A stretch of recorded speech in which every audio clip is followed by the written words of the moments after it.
नमस्ते। विगत सत्र से हम जो रघु कौत्स संवाद रघुवंशम में पढ़ रहे थे, वहाँ हमने 3 श्लोकों को पूर्व सत्र में पढ़ा और जाना कि विश्वजीत नामक यज्ञ में अपना सब कुछ दान कर चुके राजा रघु के पास वरतंतु के शिष्य कौत्स ऋषि पहुँचे हैं। जब वो पहुँचे हैं तब शास्त्रज्ञ, स्वाभिमानियों में श्रेष्ठ कर्तव्यपरायण राजा रघु ने आसन पर विराजमान करके तपस्वी कौत्स का विधिवत पूजन किया है और हाथ जोड़ करके उनसे पूछा है कि आप क्या चाहते हैं। अब उन दोनों का जो संवाद था, मैंने आपसे कहा था कि हम अगले सत्र में पढ़ेंगे, तो आज हम उपस्थित हैं उन पिछले श्लोकों का एक बार फिर से अवलोकन करने के बाद हम आगे बढ़ रहे हैं। तो ये जो अगला श्लोक है उसमें महर्षि वरतंतु के विषय में, उनकी कुशलता के विषय में जानने के लिए उत्सुक होकर के राजा रघु ने प्रश्न किया है। अप्य अग्रणीर्मंत्र कृतां ऋषीणां कुशाग्र बुद्धे कुशली गुरुस्ते यतस्त्वया ज्ञानमशेषमाप्तं लोकेन चैतन्यमिवोष्णरश्मिः। अप्य अग्रणीर मंत्रकृताम ऋषीणाम। देखिए, ऋषियों को कहते हैं मंत्र दृष्टा, जिन्होंने मंत्रों का दर्शन किया है वे होते हैं मंत्र दृष्टा ऋषि। और इन वरतंतु के विषय में राजा को ज्ञात है, उनकी महत्ता राजा को ज्ञात है। इसलिए राजा प्रश्न करते हैं। पहले तो वरतंतु से कहा कुशाग्र बुद्धे, ये संबोधन है वरतंतु के शिष्य कौत्स के लिए, कुशाग्र बुद्धि वाले हे अप्य मंत्र अग्रणी मंत्रकृताम ऋषीणाम, मंत्र का निर्माण करने वाले, हे बुद्धिमान कौत्स जी, मंत्रों का साक्षात्कार करने वाले, ऋषियों में श्रेष्ठ और आपके जो गुरु हैं वे कुशल पूर्वक तो हैं। यतः त्वया ज्ञानम अशेषमाप्तम, जिनसे आपने संपूर्ण ज्ञान को प्राप्त किया है। और कैसे आप संपूर्ण ज्ञान राशि आपने प्राप्त की है, जैसे ठीक वैसे ही आपने संपूर्ण ज्ञान राशि प्राप्त की है। लोकेन चैतन्यम इवोष्ण रश्मि, इस संसार में जिस प्रकार सूर्य से संपूर्ण जगत, मनुष्य जगत जागृति प्राप्त करता है, ठीक उसी प्रकार से आपने क्या प्राप्त किया है, संपूर्ण ज्ञान जिस ऋषि से प्राप्त किया है। हे कुशाग्र बुद्धि, संपूर्ण मंत्र दृष्टा ऋषियों में सर्वश्रेष्ठ वे आपके गुरु कुशल पूर्वक तो हैं। एक बार फिर से देख लीजिए। हे कुशाग्र बुद्धि, मंत्र का निर्माण करने वालों में श्रेष्ठ अथवा मंत्र दृष्टा ऋषियों में श्रेष्ठ ऋषि वरतंतु जो सबसे आगे रहते हैं, वे आपके गुरु कुशल पूर्वक तो हैं, जिनसे आपने संपूर्ण ज्ञान राशि को प्राप्त किया है। ठीक उसी प्रकार जिस प्रकार ये संपूर्ण संसार सूर्य से जागृति प्राप्त करता है, आपने जिन गुरु से संपूर्ण ज्ञान प्राप्त किया है वे आपके मंत्र दृष्टा ऋषियों में अग्रणी, आपके गुरु श्रेष्ठ तो हैं, कुशल से तो हैं।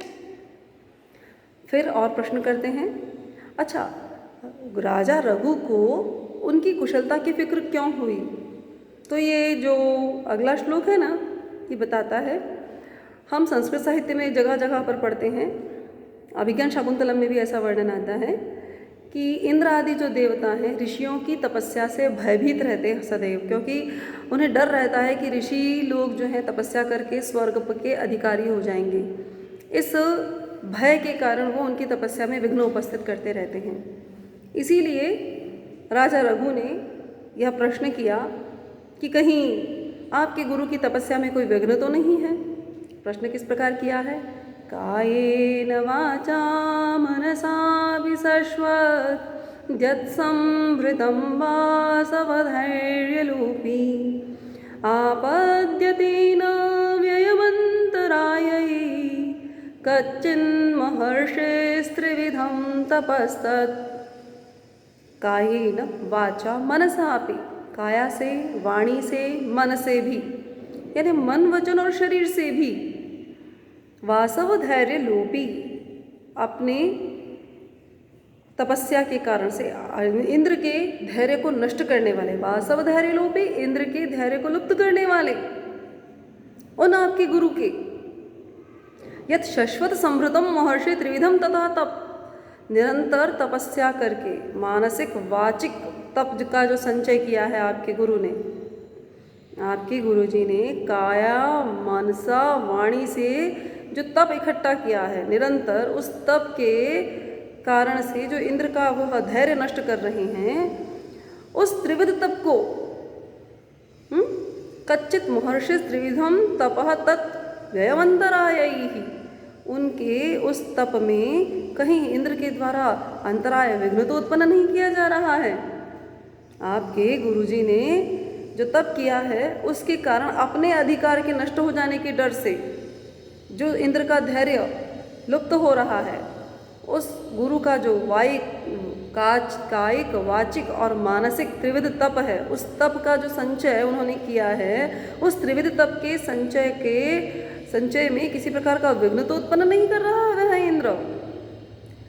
ठीक है। आधार बंधा प्रमुखै प्रयत्नै संवर्धितानां सुतुर्निर्विशेषं कंचिन्न वायव्याधिरुप्लवोः श्रमाद इच्छामाश्रमपादपानाम्।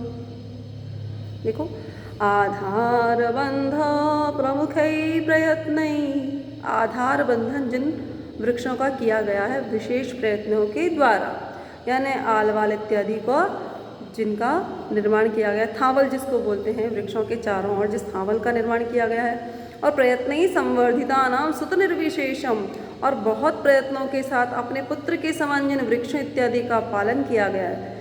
कच्चिन्वायव्याधिरुपप्लवो वः, कहीं किसी वायु इत्यादि के उपप्लव से, उपद्रव से, वह तुम्हारे जो आश्रम के वृक्ष हैं, श्रमिच्छदामाश्रमपादपानां, वो जो आश्रम के वृक्ष इत्यादि हैं उनमें कोई उपद्रव बाधा तो उत्पन्न नहीं हो रही है। आलवाल जल इत्यादि, आलवाल बंधन किया गया है, जल इत्यादि दान किया गया है, इन सब साधनों के द्वारा, इन सब प्रयत्नों के द्वारा पुत्रों के समान संवर्धित थावल इत्यादि बनाई गई है, जलदान दिया गया है, यानी वृक्षों को सींचा गया है, उनकी स्थिति बनाई रखी जाए इसके लिए जो प्रयत्न किए गए हैं, और पुत्रों के समान जिनका संवर्धन किया गया है। तो कहीं जो पथिक लोग जो हैं उन्हें संवर्धित श्रमिच्छदानम वह आश्रम पादपानाम, ये जो आपके आश्रम के वृक्ष हैं जो कि श्रम को दूर करते हैं, पथिकों के श्रम को, थकान को दूर करने वाले जो आश्रम के वृक्ष हैं, इनको कहीं वायु इत्यादि के द्वारा, झंझावात इत्यादि के उपद्रवों से कोई बाधा तो नहीं हो रही है। अगले श्लोक में फिर कहते हैं, देखिए अभी भी चल रहा है, ऐसा प्रश्न क्यों किया जा रहा है? क्योंकि उन्हें पता है कि ऋषि लोग कितने दयालु हैं और उनका कितना अधिक स्नेह आश्रम की जो प्राकृतिक संपदा है उसके प्रति ऐसा भाव है कि वह सब चीज़ें उनकी स्वयं की अपनी हैं और उन सब के साथ उनका वात्सल्य भाव है, और उसी वात्सल्य भाव को यहाँ श्लोकों के माध्यम से प्रकट किया जा रहा है। क्रिया निमित्तेषु अपि वत्सलत्वात् अभग्न कामा मुनिभिः कुशेषु तदङ्कुशय्याच्युतनाभिनाला कच्चिन्मृगीणाम् अनघः प्रसूतिः। क्रिया निमित्तेषु अपि वत्सलत्वात्, क्रिया यज्ञादि क्रियाओं के निमित्त से जो एकत्रित किया गया है, कुश इत्यादि, उनको भी वत्सलत्वाद, वत्सलता के कारण, पुत्र वात्सल्य भाव होने के कारण से, किनमें? तो अनघाः मृगीणाम प्रसूति, हिरणों के जो छोटे छोटे बालक हैं, वे बच्चे जो हैं, हिरणों के जो छोटे छोटे शावक हैं, वे अनुष्ठान के लिए रखी गई जो कुशाएं हैं उन्हें भी खा लेते हैं, लेकिन उन हिरणों के बालकों से, उन हिरण शावकों से स्नेहवश मुनि लोग उनके द्वारा कुश का भक्षण कर लेने पर भी उन्हें नहीं रोकते हैं, और उन्हीं मुनियों की गोद में जो अपनी नाभिनाल गिराते हैं वे नवजात हिरणों के बालक, हिरणों के शावक कुशल से तो हैं। क्रियानिमित्तेषु अपि वत्सलत्वात् अभग्नकामा मुनिभिः कुशेषु तदङ्कशय्याच्युतनाभिनाला कचिन्मृगीणाम् अनघाः प्रसूति। कचिन कहीं मृगीणाम मृगियों के निष्पाप वे जो प्रसूति शावक हैं वे शावक जिन्होंने तदंक शय्याम च्युत नाभिनाला उन मुनियों की ही गोद में अपनी नाभिनाल गिराई है, ऐसे वे शावक जो कि उन मुनियों के द्वारा क्रियानिमित्तेषु अभी यज्ञादि क्रिया के लिए रखी गई जो कुशाएं हैं उन्हें भी खा लेते हैं, किंतु वात्सल्य भाव होने के कारण उन ऋषियों के द्वारा उन बालकों को नहीं रोका जाता है, उन शावकों को नहीं रोका जाता है। वे शावक तो कुशल हैं। देखिए ये सारी बातें क्यों कही गई हैं? क्योंकि प्राकृतिक जो संसाधन हैं वे प्राकृतिक संसाधन घटक हैं किसके? इस संपूर्ण जीवन श्रृंखला के। तो जीवन श्रृंखला में कहीं भी बाधा उपस्थित होने पर समग्र जो जीवन का चक्र है वह कहीं कहीं वो श्रृंखला के टूटने से बाधित हो सकता है। इसलिए राजा रघु राजा होने के कारण अपनी कर्तव्य परायणता को ध्यान में रखते हुए ये सभी प्रश्न कर रहे हैं कि किसी भी प्रकार का कोई विघ्न उन ऋषियों के और आश्रम की जीवन वृत्ति में तो नहीं आ रहा है जिसके चलते उन्हें कोई बाधा हो, और उसी बाधा को दूर करने की प्रार्थना को लेकर के ये जो वर्तन तो शिष्य कौत्स हैं इस कारण तो उपस्थित नहीं हुए हैं। इस तरह के अंदाजा लगाने का प्रयास करते हुए रघु जो हैं वे उससे कह रहे हैं कौत्स से, और उनका प्रश्न क्या है? निवर्तयते निवर्तयते यही नियम अभिषेको येभ्यो निवापांजलयः पितॄणां तानि उच्छष्ठ अंकित सैकतानि शिवानि वस्तीर्थ जलानि कच्चित। यही नियमाभिषेक निवर्तयते, जिन तीर्थ जलों से नित्य स्नान इत्यादि की और अपने पितरों को जलांजलि देने की प्रक्रिया पूर्ण होती है, ये भी पितॄणाम निवापांजलयः, जिन तीर्थों के जलों से ऋषि लोग और अन्य लोग पितरों को तर्पण करते हैं, देय षष्ठांशः, जो षष्ठांश राजभाग उन्हें प्राप्त होता है उस उंच से सुशोभित वे तीर्थ जल तो उपद्रव से रहित है ना, यानी तीर्थ यानी जलाशयों में भी तो कोई बाधा उत्पन्न नहीं हो रही है। देखिए बहुत मैंने अभी कहा प्राकृतिक संसाधनों में किसी प्रकार की कोई बाधा तो नहीं है। ये सारे प्रश्न पहले किया, आपके ऋषि के तप में तो कोई बाधा नहीं आ रही है, वृक्षों को कोई बाधा नहीं है, वहाँ आश्रम में रहने वाले पशु पक्षियों को कोई बाधा नहीं है। अब प्रश्न किया कि वहाँ के जलाशय जो जल स्रोत हैं वे तो निरुपद्रव हैं, उन जलाशयों में किसी प्रकार का कोई ऐसा दोष तो व्याप्त नहीं हो गया है जिसके चलते षष्ठांश वृत्ति राजा को जो ये अपना तप रूप भाग ऋषि लोग देते हैं वो उनका तीर्थ जल तो निरुपद्रव है, उस तीर्थ जल में तो कोई बाधा नहीं आ गई है। राजा का ये प्रश्न बहुत ही विवेक की प्रश्न हमें प्रतीत होता है, क्योंकि सभी चीज़ों को ध्यान में रखते हुए राजा प्रश्न कर रहा है। अब विचार कीजिए कि कितनी सूक्ष्मता से राजा प्रजा का पालन करता है कि वह हर विषय पर प्रश्न कर रहा है।